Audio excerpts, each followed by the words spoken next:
When Elena Bennett first stepped onto the front porch of her newly purchased home, she wasn't expecting anything dramatic. In fact, drama was exactly what she had spent years trying to avoid. A quiet life was her new goal, something stable, self-owned, and unbothered by the mess of other people. After 20 years working as a financial advisor in Chicago, 2 long years of caregiving for a terminally ill husband, and nearly a lifetime of renting apartments with paper-thin walls, Elena wanted silence, sunlight, and some space to breathe. The house she had bought, nestled at the end of a modest cul-de-sac in a low-crime suburban area, wasn't flashy or big, but it had charm. A wraparound porch with real wood railings, deep green shutters on the windows, and an overgrown rose bush along. The fence that reminded her of her grandmother's yard from her childhood summers. It felt like a good place to restart her life. The first few days after moving in were, if anything, mundane. Elena unpacked boxes, cleaned the dusty baseboards, and made notes about repairs she'd tackle over the coming weeks. Nothing urgent, just small things. A dripping kitchen faucet, a crooked mailbox, and a squeaky screen door. She was methodical and practical. Every evening she would sit on the back patio with a cup of chamomile tea, listening to the wind stir through the leaves and wondering for the first time in years whether peace might actually be possible. It was on the 4th morning, as Elena finished her coffee and was heading back inside, that she noticed an older woman standing at the edge of her property by the fence gate. Dressed in pressed khakis and a lavender blouse, the woman had a wide, practiced smile on her face and was holding what looked like a Tupperware dish covered with foil. Elena paused in the doorway, hesitant, but the woman raised a hand in a cheerful wave and called out with the kind of sing-song confidence that didn't ask for permission. "Good morning. I thought I'd bring something to welcome you." Elena, polite to a fault, walked back down the steps and crossed the yard to meet her. "Hi," she said. "That's very kind of you." The woman extended the dish with a graceful flourish. "Strawberry rhubarb crumble. My own recipe. I'm Karen, by the way. I live just 2 houses down. Used to be 3, but I recently sold that one to a nice couple from Denver. I try to make a point of saying hello to all the newcomers." Elena accepted the dish with a small smile. "That's thoughtful of you. I'm Elena. Just moved in last week." "I know," Karen said brightly. "I've actually been watching this house for years. Always had a soft spot for it. In fact," she leaned in slightly, lowering her voice as if confessing a secret, "I lived here once. Decades ago. Just for a little while. Had to give it up after a messy divorce, but I always told myself I'd come back someday." Elena blinked, not sure what to say. "Well, it's a lovely place." Karen's smile widened. "Isn't it? It has such good bones. Something about the way the light hits that front window in the morning. Makes you feel like everything's going to be all right, doesn't it?" Elena, still unsure, nodded politely. "It does get nice light." There was a moment of quiet, and then Karen tilted her head slightly. "So, are you planning to keep the inside the way it is? Or are you going to change things up? I always pictured the kitchen with blue cabinets." "I haven't decided yet," Elena said, shifting the dish to one arm. "Still settling in." "Of course," Karen said quickly. "Of course. No pressure. It's your house. For now." The words were spoken with a laugh, light-hearted on the surface, but they left a peculiar echo in Elena's mind as she walked back toward her front door. She thanked Karen again, excused herself, and closed the door behind her, locking it more out of instinct than necessity. She wasn't alarmed, exactly, just unsettled. Karen hadn't said anything overtly inappropriate, but there was something a little too familiar, a little too presumptive in her tone, as if she were visiting a place she still considered hers. Elena tried to dismiss it. She told herself that people sometimes form attachments to places. Maybe Karen was just nostalgic, or maybe she was lonely. It wasn't unusual for older residents to keep tabs on neighborhood properties. Still, over the next several days, Karen seemed to appear with surprising frequency. Sometimes she'd be walking her small dog past the house, pausing just a little too long to peer through the living room windows. Other times, she'd drop off items, cuttings from her garden, leftover muffins, a potted plant, to brighten the porch. Always unasked, always unannounced. Elena remained courteous but kept her distance. She never invited Karen inside, and she tried to set subtle boundaries, but it didn't seem to register. One evening, just after sunset, she returned from the grocery store to find Karen sitting on the porch swing. "I thought I'd wait here for you," she said calmly, as if it were the most normal thing in the world. "Hope you don't mind. I brought wine." Elena didn't know what to say. She stood there in her driveway for a beat too long, then finally approached with deliberate calm. "I wasn't expecting company." "Well," Karen said with a smile, "you live in my house. I think a little reunion is in order, don't you?" Elena didn't answer. She unlocked the front door, holding it open pointedly without invitation. Karen didn't press the matter, but as she left, she said over her shoulder, "You know, it still smells the same. The hallway, like pine and something sweet. Isn't that funny? Some houses don't forget." That night, Elena didn't sleep well. She lay in bed with the sound of Karen's voice running through her head. The odd phrasing, the subtle sense of entitlement, the way she lingered without any sense of trespass. It felt less and less like a neighborly connection and more like an intrusion. 3 days later, a package arrived at Elena's door. No return address, just her name in neat cursive. Inside was a faded black and white photo. It showed a much younger Karen, unmistakable despite the years, standing in the very front yard Elena now owned. She was smiling, one hand resting on the porch post, and in the bottom corner, written in looping script, were the words, "Home always finds its way back." There was no note. Elena sat at her kitchen table for a long time after opening it. She stared at the photo, the scripted message, the strangely symbolic gesture. It didn't feel like nostalgia anymore. It felt like a claim, subtle, quiet, and chilling. She placed the photo back in the envelope, sealed it, and filed it away with her property documents. And for the first time since moving in, she began to feel like she might need to protect what she had bought. Not from vandals or thieves, but from someone who still thought this house belonged to her, and would do anything to reclaim it. It started with the roses.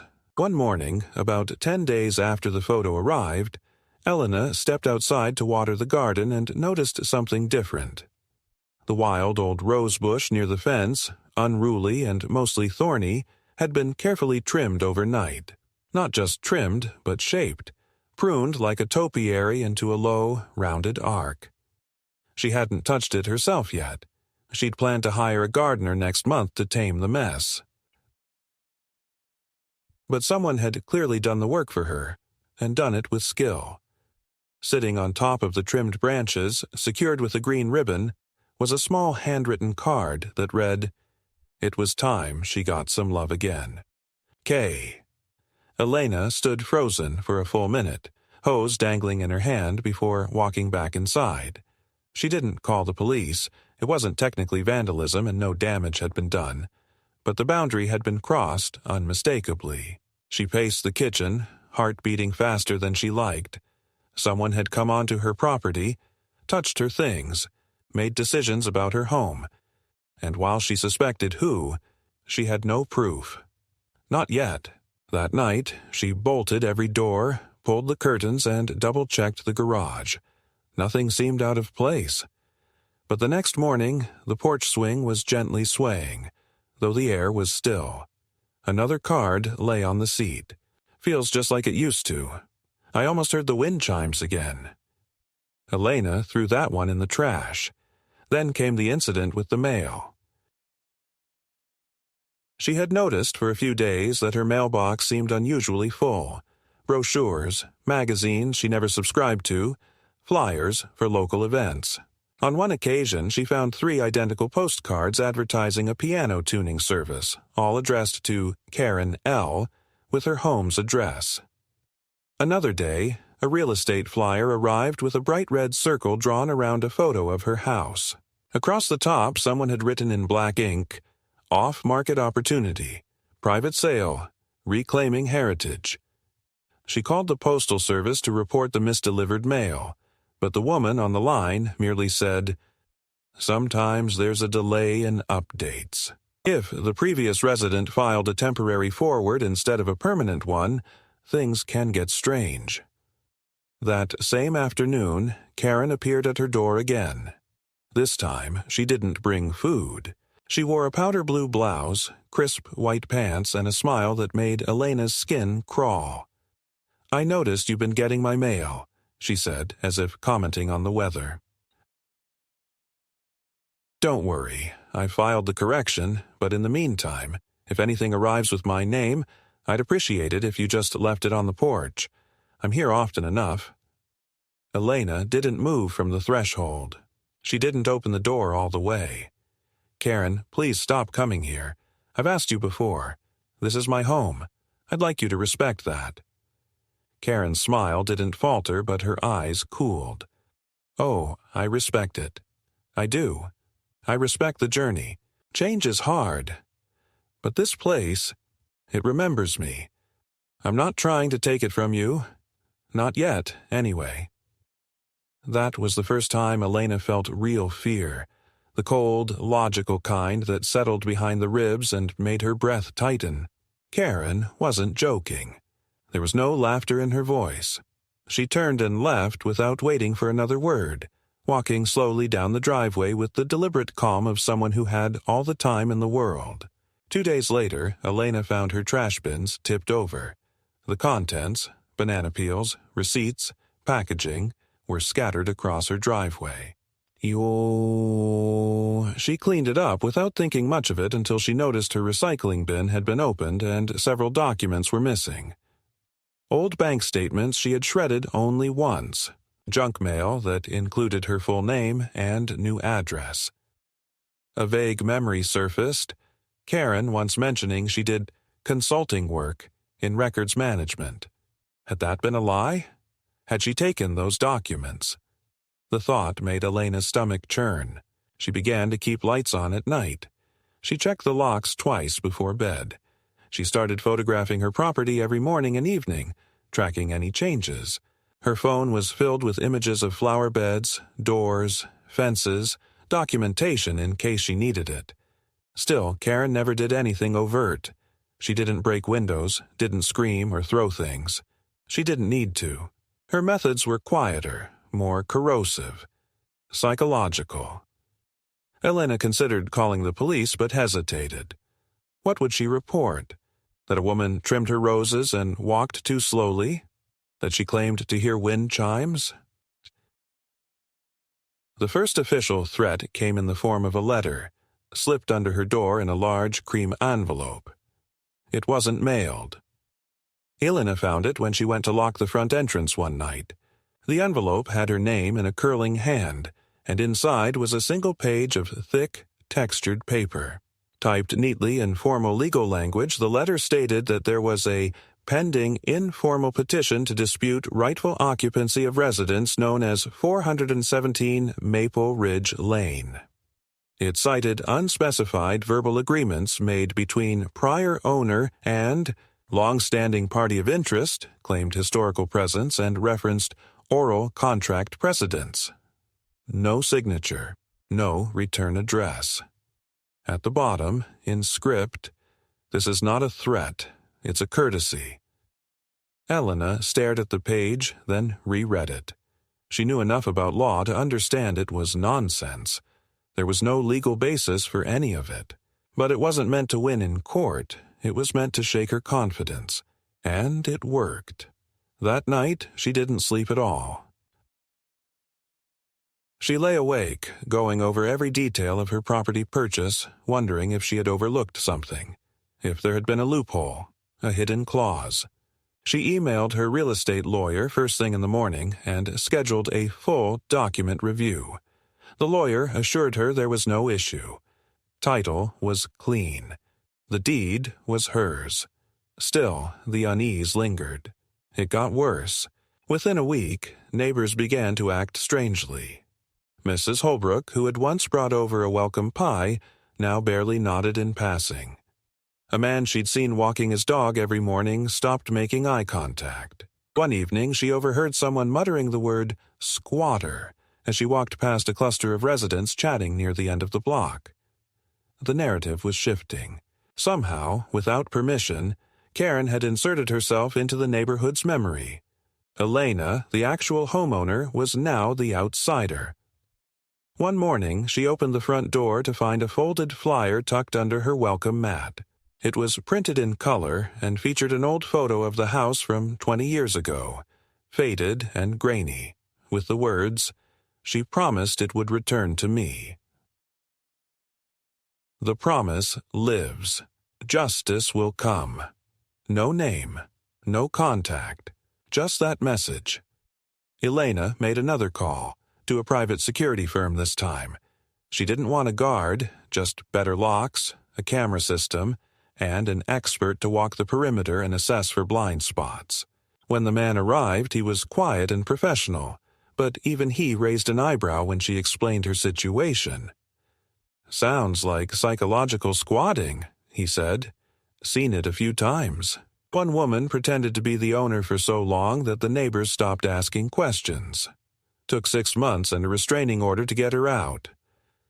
Elena asked, "What did she want?" He shrugged. "Same thing they all want. Control. Identity. A place that tells them who they are." That night, Elena sat alone on her couch, watching the footage from her newly installed cameras. At 2:14 a.m., a figure appeared at the edge of the frame. Not close enough to set off the lights, but close enough to see. Karen.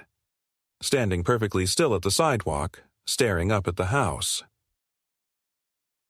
She didn't move for 6 full minutes. Then she turned and walked away. Elena paused the footage and zoomed in. Karen's face was visible, just barely illuminated by a street lamp. She wasn't smiling. Her expression was neutral, almost peaceful. Elena leaned back and exhaled slowly.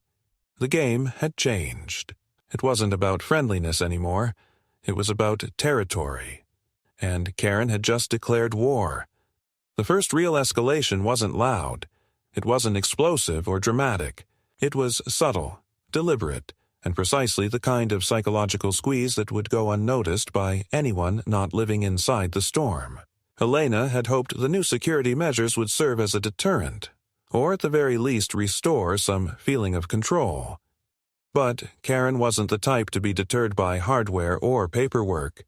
If anything, the changes seemed to embolden her, as if Elena's efforts to protect her home were merely adding fuel to a long-simmering narrative that Karen was determined to finish her own way. It started with the property lines. One morning, Elena noticed that the small garden bed she'd planted beside the fence had been disturbed.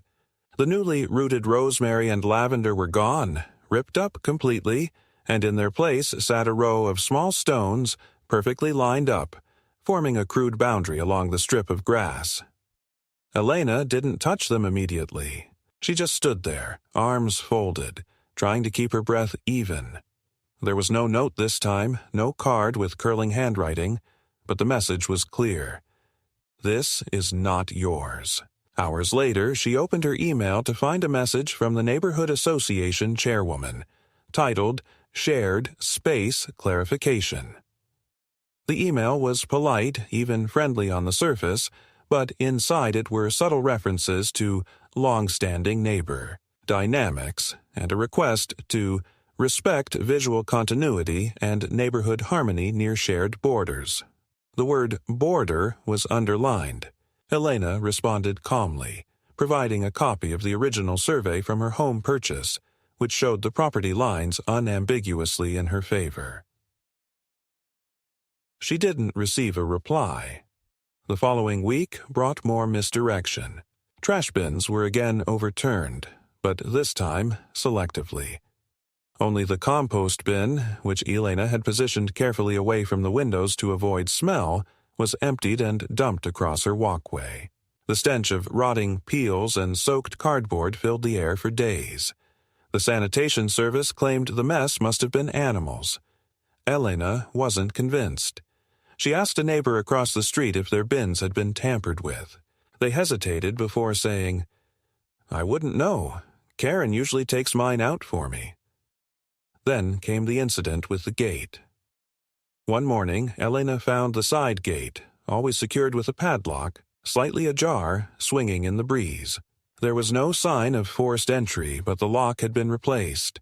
Someone had unhooked her lock and installed another, a new brass model shining against the old wood, with a keyhole she didn't own.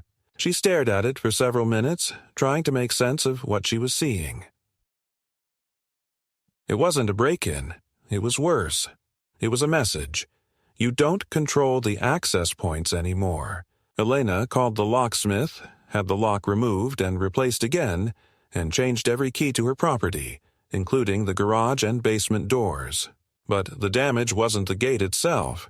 It was the implication that someone had moved freely in and out, without force, without haste, without fear of being seen.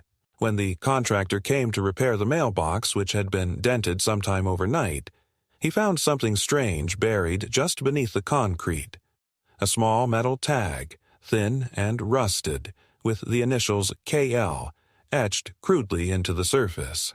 He handed it to Elena with a shrug, unsure what to make of it.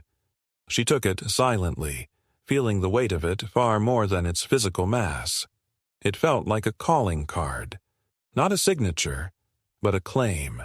The real turning point came the evening Elena returned from the pharmacy to find Karen sitting on the back steps. Not the porch, not the sidewalk, the back of the house within the locked fence line. She wasn't trying to hide. She sat calmly, legs crossed, a closed book resting on her lap. She looked up as Elena pulled into the driveway and waved, like an old friend waiting for dinner. Elena parked, exited the car slowly, and approached, keeping her voice measured. "You need to leave. Now." Karen tilted her head. "You shouldn't ignore what this place is trying to tell you. It never wanted to be silent. You think you've muted it, but it remembers me. It called me back." Elena didn't respond. She opened the side door, deliberately, keeping her phone in hand. "Leave now, or I'm calling the police." Karen stood, brushing imaginary dust from her skirt. "Do it then. Call them. They won't help you. They don't help people who don't belong." Elena made the call. The operator was calm, professional. Officers arrived 20 minutes later. By then, Karen had vanished. The police took the report, nodded sympathetically, but without any signs of damage or physical threat. They had little power. "It's trespassing, sure," one of them said, "but unless we catch her on your property or she threatens you directly, there's not much we can do. File for a protection order if it gets worse." Worse came faster than expected. 2 days later, Elena received a certified letter. Inside was a formal dispute of property boundaries filed with the local zoning department. It included a photocopy of a hand-drawn map, supposedly sketched in the late 1990s, showing the parcel as originally intended by the builder, an intent that, according to Karen's petition, had been violated through misfiled surveys and administrative errors. The document claimed Karen was a former part owner, that she had standing, and that the house had been wrongfully transitioned through succession sales. It was absurd, unprovable, unsupported, amateurish, but it was official, enough to open an inquiry. Elena's lawyer immediately filed a rebuttal, but the inquiry itself forced a temporary freeze on certain types of home improvement, including a small retaining wall she had planned to build that month. It was death by paperwork, and Karen knew it. The pressure increased in social ways, too. People stopped waving. Someone whispered to her in the grocery store, "Are you really planning to sue her?" She hadn't. Karen was now spinning a story that made Elena out to be a hostile buyer, a stranger with no roots, no claim, no community. One afternoon, someone left a box of broken china on her doorstep with a note. "Things that don't belong here always break." Her lawyer advised patience, methodical documentation, no reactionary moves. "She's baiting you. Don't bite." But it wasn't easy. Elena was tired. She was afraid to leave the house for too long. Packages went missing. A window screen was slashed. Her garden plants died from salt in the soil. And all the while, Karen stayed just on the edge of legality, close enough to intimidate, far enough to avoid charges. One night, Elena found herself sitting on the floor of her laundry room, lights off, holding a flashlight and listening to the sound of someone moving gravel outside. It stopped after a few minutes. When she finally opened the door, there was no one there, but a single stone had been placed on her doormat. Just one. The same kind as those used to mark the edge of the fence line. It was then that Elena knew she had to escalate things herself. Not with anger, not with confrontation, but with structure.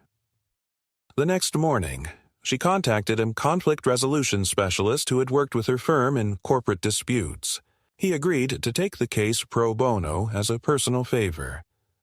"This isn't about land," he said after reviewing the situation. "This is about mythology. She's written herself into the story of this house, and she can't accept being edited out." "She never belonged here," Elena replied. "She believes she did," he said. "And to her, belief is reality." Together, they prepared a series of formal declarations, notices, and records of interaction. Everything was now documented, dated, signed. They filed a petition for a civil no-contact order. It wouldn't be granted easily, but it was a start. They also reached out to a therapist experienced in boundary harassment cases, not for Elena to talk through her feelings, but to produce a behavioral profile for Karen, an unofficial one, to better understand her next moves. The days ahead would be slow, bureaucratic, and exhausting. But Elena was finally acting not just defensively, but structurally. She was not just trying to survive anymore. She was preparing to win. The day the county clerk called her directly was the day Elena realized how far Karen was willing to go. The voice on the other end of the line was courteous but cautious, clearly aware of the tension surrounding her name now. The clerk explained that someone had submitted a notification of interest document regarding her property.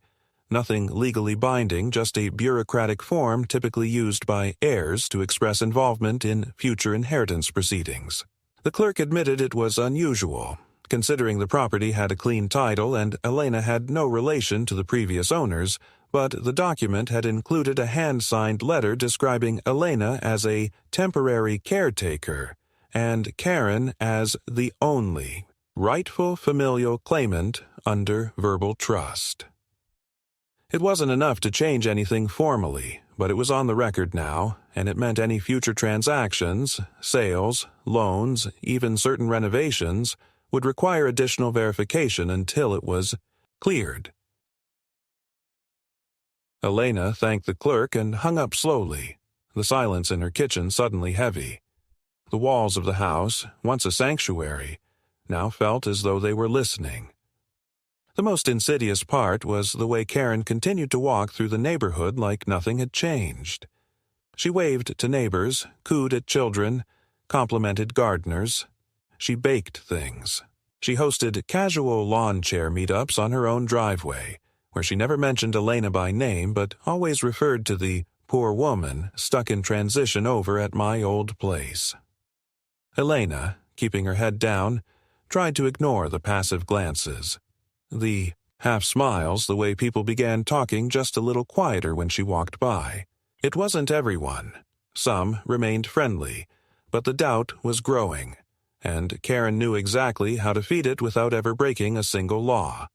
It was around this time that Elena's lawyer uncovered something significant. While combing through archived local records, he found that Karen had previously filed similar notifications of interest on 2 other properties, both occupied by single women in the last 5 years. In one case, the homeowner had eventually moved out after a string of harassment complaints that were never proven. In the other, a woman had sold her home at a loss and relocated states away. Neither case had resulted in formal charges. Karen had always operated just inside the lines. The pattern was clear now, but that didn't make it easier to stop. Elena didn't want to move.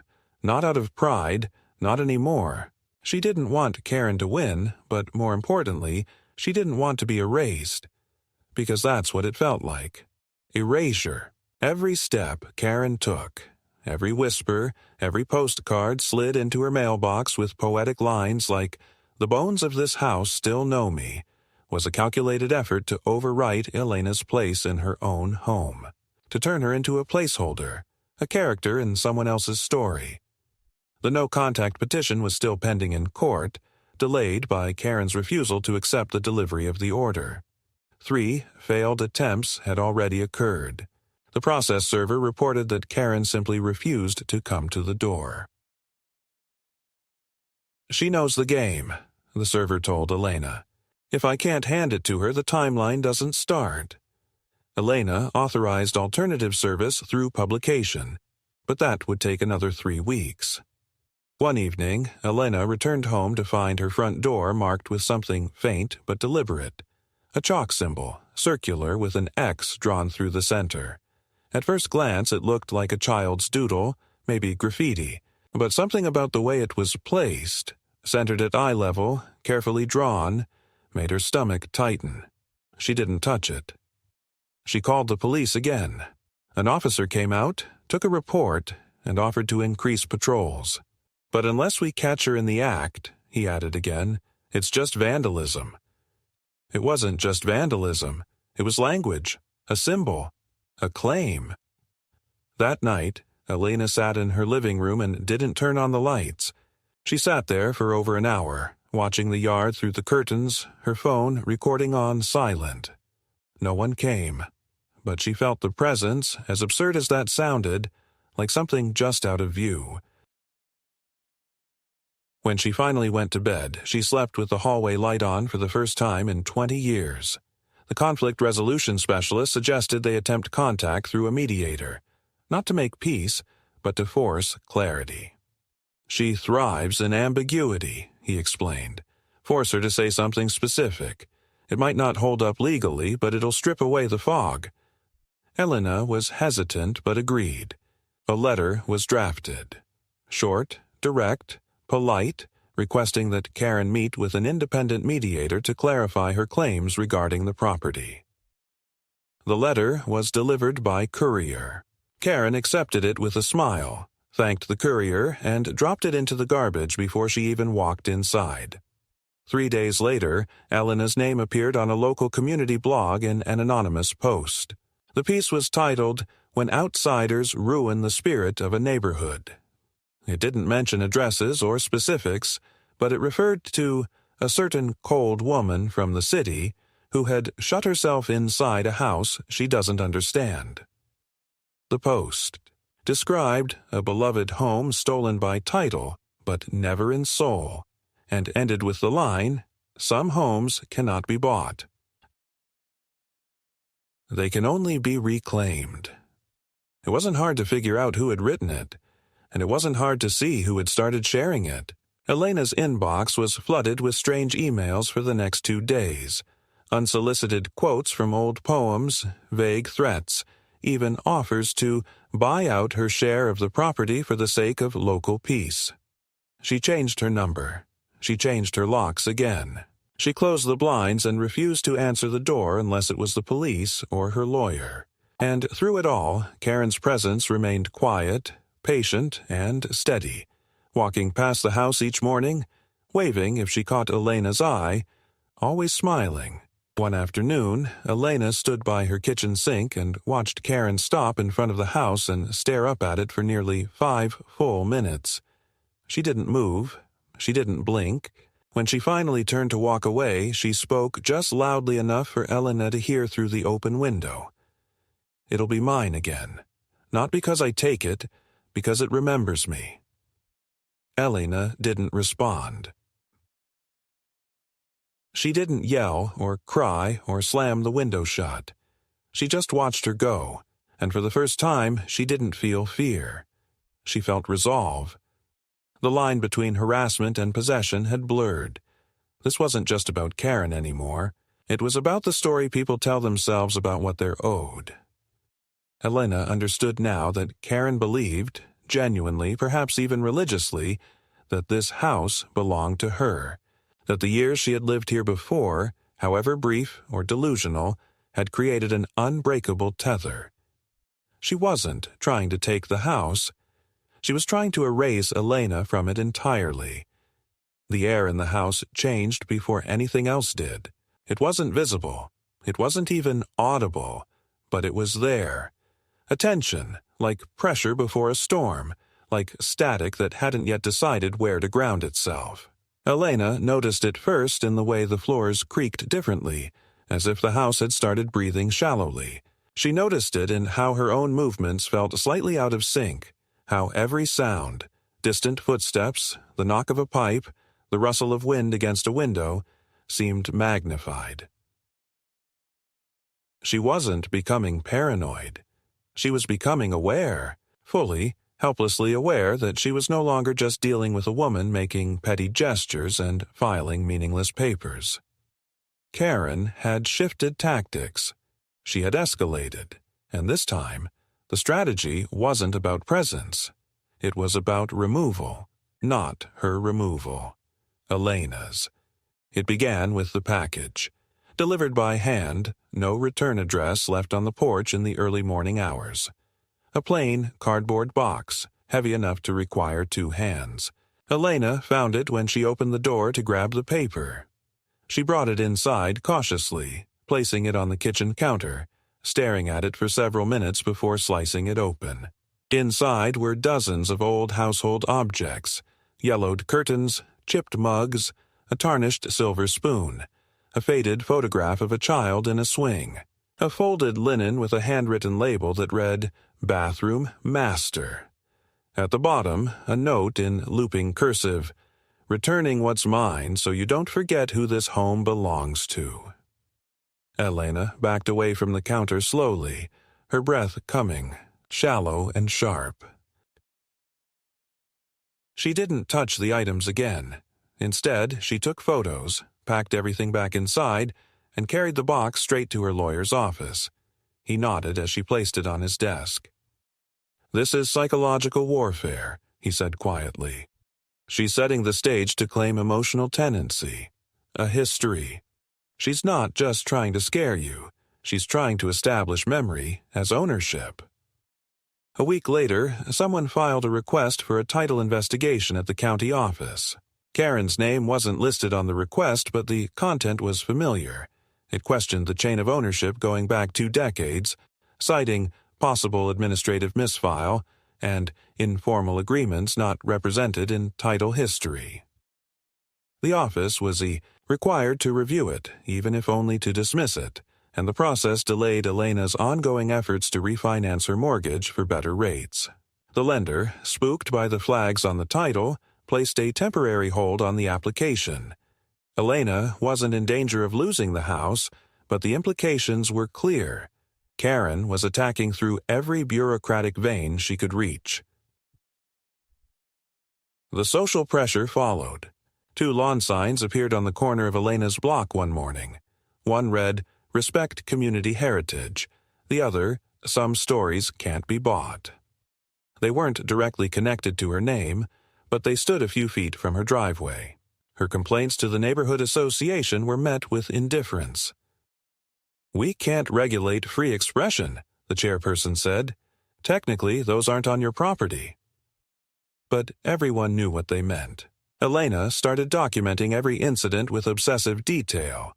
Time-stamped photos, written logs, saved voicemails, even screen captures of neighborhood forum posts. Her phone and hard drive were now filled with an archive of siege. She wasn't reacting emotionally. She was preparing for a legal counteroffensive. But then, one afternoon, the physical world pushed back. A loud bang from the backyard sent Elena running to the patio door. The old garden shed she'd been restoring had collapsed in on itself. Wood splintered, side panel blown open, the door unhinged. At first, she thought it was weather. But then she saw the burn marks, blackened corners on the inside walls, a half-melted candle on a scorched plate, surrounded by wax symbols carved into the floor. A crude altar destroyed mid-ritual. She called the police. This time they sent 2 officers and a fire inspector. It wasn't enough to declare arson, but it was enough for a full report. They agreed it looked deliberate. "If she's been on your property, she's escalating toward criminal trespass," one officer said. "But unless we catch her, again." Elena didn't wait. That night she hired a private investigator. Not to follow Karen, that would be legally difficult, but to compile a full behavioral profile and establish a timeline of incidents.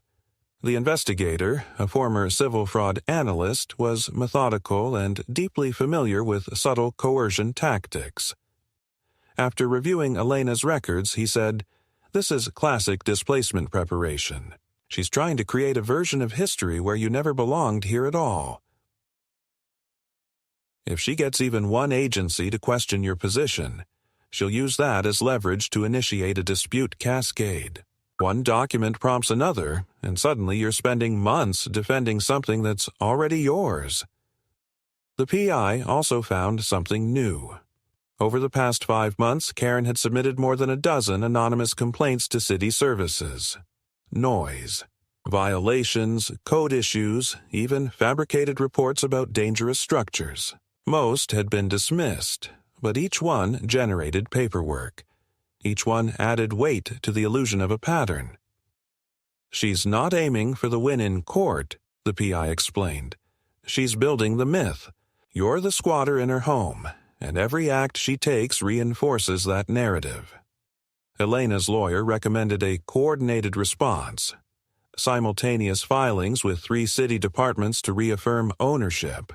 Inspections by certified engineers to certify property safety, and a formal cease and desist warning sent through a registered process server. Karen refused to open the door. Again. So they filed for substituted service through a judge, attaching over 80 pages of incident logs, declarations, and images. It was approved. The next morning, Elena found her front yard covered in torn-up paper, shredded legal documents, unmistakably copies of the service notice.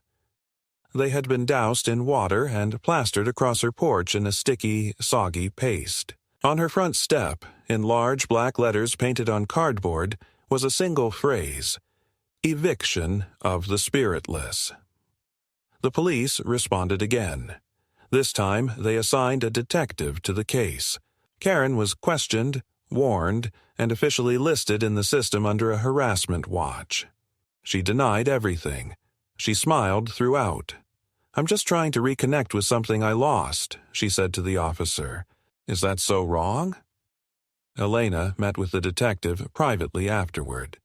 He was careful with his words. "I've seen this once before," he said, "when someone gets obsessed with a place, but she's not mentally unstable. She's strategic. She's been planning this longer than you've been here. You're not just an obstacle. You're a threat to the world she built for herself.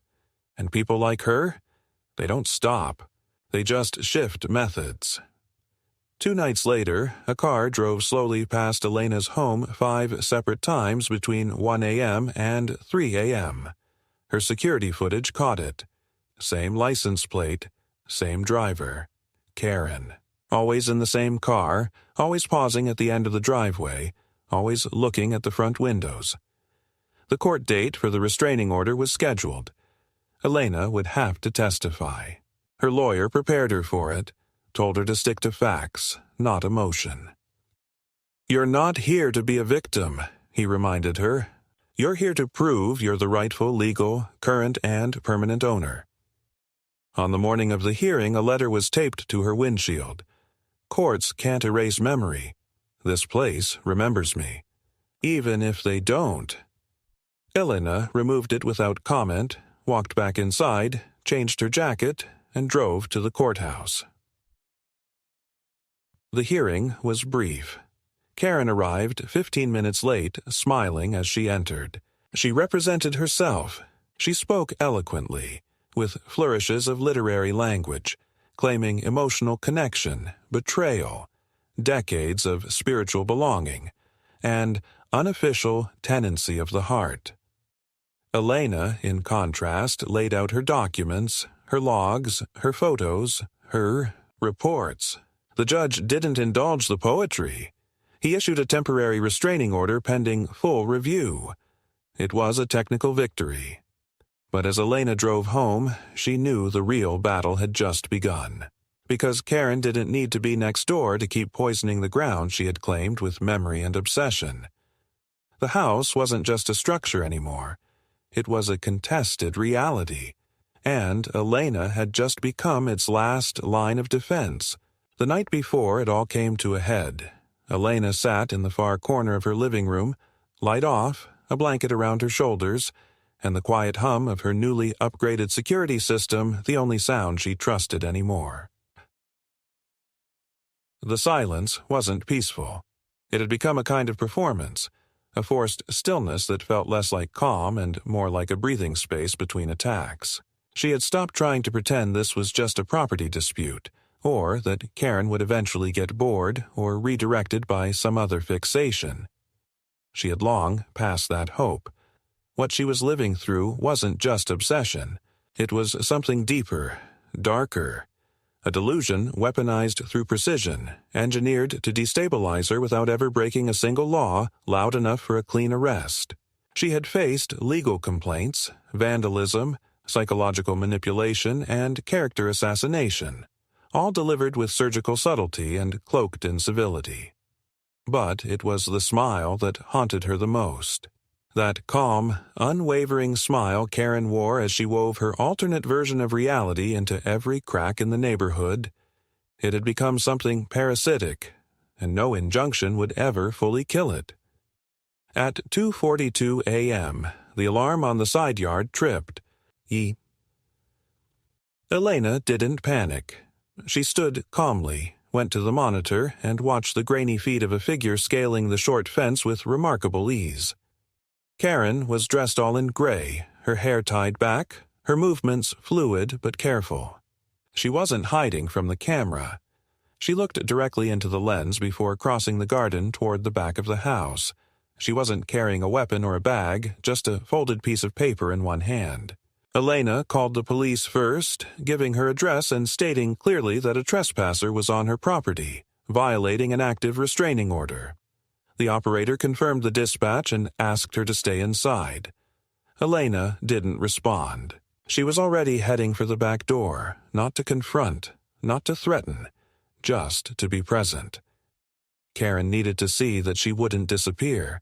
By the time Elena opened the door, Karen was standing just 5 feet away, as if she had expected to be met.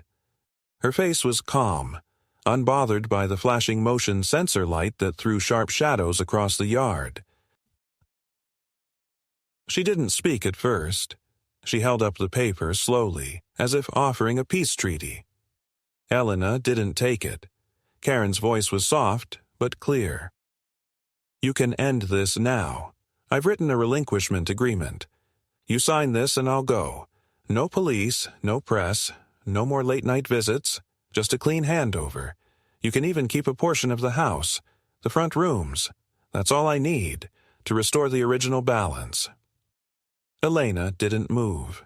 She let the moment hang, her silence heavier than a scream.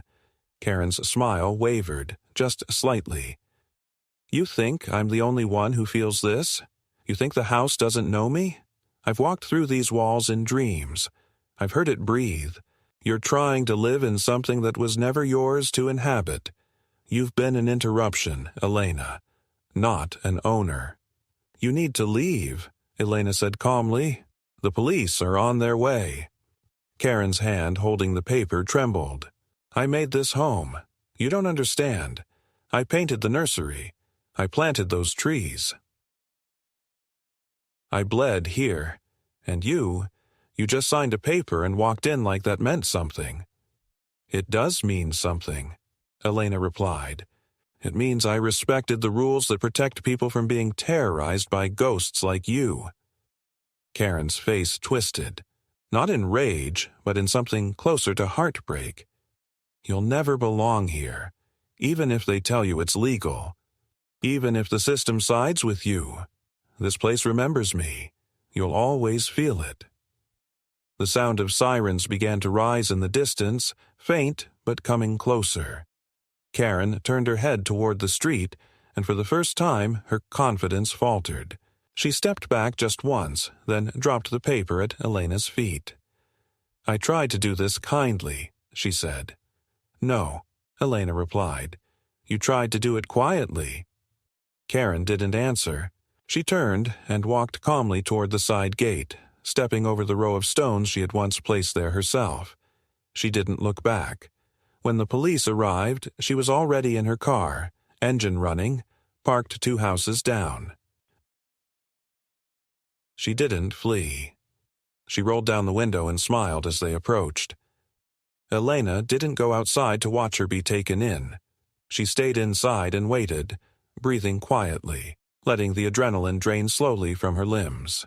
When the officers finally knocked to confirm her safety, she nodded and signed their report with a steady hand. The following day brought a strange kind of silence, not the tension-filled quiet of the last few months, but something else, an aftermath. Karen had been formally charged with violating the restraining order and trespassing. It wasn't much, legally speaking, but it was enough to initiate court-supervised boundaries and mandatory psychiatric evaluation. For the first time, the burden of proof was no longer entirely on Elena's shoulders.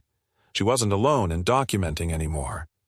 The system, slow and hesitant as it had been, had finally stepped forward. But Elena knew better than to relax. The paper Karen had dropped at her feet was not a real legal document. It was handwritten in neat, meticulous print, with phrases like spiritual dominion and ancestral alignment. At the bottom, instead of a signature line, there was a drawing, a crude sketch of the house, split down the middle, one side shaded in heavy graphite, the other side bare. Elena kept it, filed it with the rest of her records, a final artifact of the long descent into madness that had tried to rewrite her life. She didn't burn it. She didn't tear it up. She archived it, because survival was no longer just about getting through the day. It was about telling the full story. Later that week, the investigator she had hired returned with a final report. It was comprehensive, well-sourced, and damning. Karen had a long history of similar behavior, none of it criminal in isolation, but all part of a wider pattern. She had inserted herself into lives, spaces, and histories, always targeting people she believed wouldn't push back. Most never did, but this time, the pattern had broken. Elena had documented, resisted, and exposed. The investigator asked her what she planned to do next, with the report, with the footage, with the house. Elena didn't hesitate. I'm staying. I don't run from someone else's delusions. The neighborhood remained quiet. Some neighbors nodded again. Some avoided her gaze. But the balance had shifted. The performance was over. Karen had been unmasked not just to Elena, but to the people around her, even if they didn't speak of it openly. And the house, her house, felt different. The breath of it had changed. The silence was real this time. Heavy, maybe, but real. And when Elena walked through the halls at night, she no longer felt watched. She felt like she had finally stepped fully into the space she had bought, not just in title, but in presence. Karen's story was over. Elena's was no longer being rewritten. She was, finally, the author again. Weeks passed and the world didn't end. The air in the house settled, though Elena wasn't naive enough to believe it would ever return to the innocent stillness it had the day she moved in.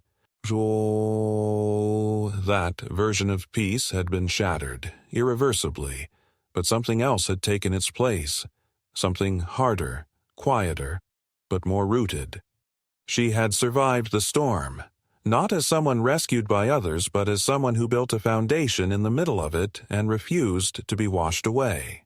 Karen's name still floated occasionally through whispers in the neighborhood, some spoken with cautious sympathy, others with the flat detachment people use when speaking of a scandal they didn't intervene in. No one approached Elena to apologize. No one asked what it had cost her. And maybe that was better. She didn't need their reconciliation. She had needed their integrity, and it hadn't come when it counted. So she moved on alone, which was what she had always intended in the first place. The restraining order was made permanent 2 weeks after the last hearing. Karen failed to appear in court. Her attorney, new and visibly exhausted, submitted a statement saying that she was undergoing psychiatric treatment and would not contest the order. There was no drama, no final speech, no parting blow, just a judge stamping a document and the weight of a long, slow war coming to rest. The house, Elena realized, didn't feel like a symbol anymore. It wasn't a contested object. It was just a home again. And it was hers. Not because of the ink on the deed, but because of everything she had endured between those walls without surrendering. But closure doesn't arrive like a curtain drop. It bleeds in slowly, quietly, until one day you notice you're no longer checking the locks twice out of fear, but just out of habit. One evening, she sat on the porch with a cup of tea and realized she wasn't listening for footsteps or headlights. The fence was still there, the new locks still firm, the cameras still recording. But her breath was slower, her thoughts less tangled. She had planted new lavender, dug a small garden where the box of Karen's items had once sat, and surrounded it with stones, not as a border, but as a frame, chosen by her, shaped by her own hands. It was the first truly new thing she had allowed herself to grow since moving in. A few neighbors eventually began to nod again. Some offered small gestures. A wave, a hello, a baked good left discreetly on the porch.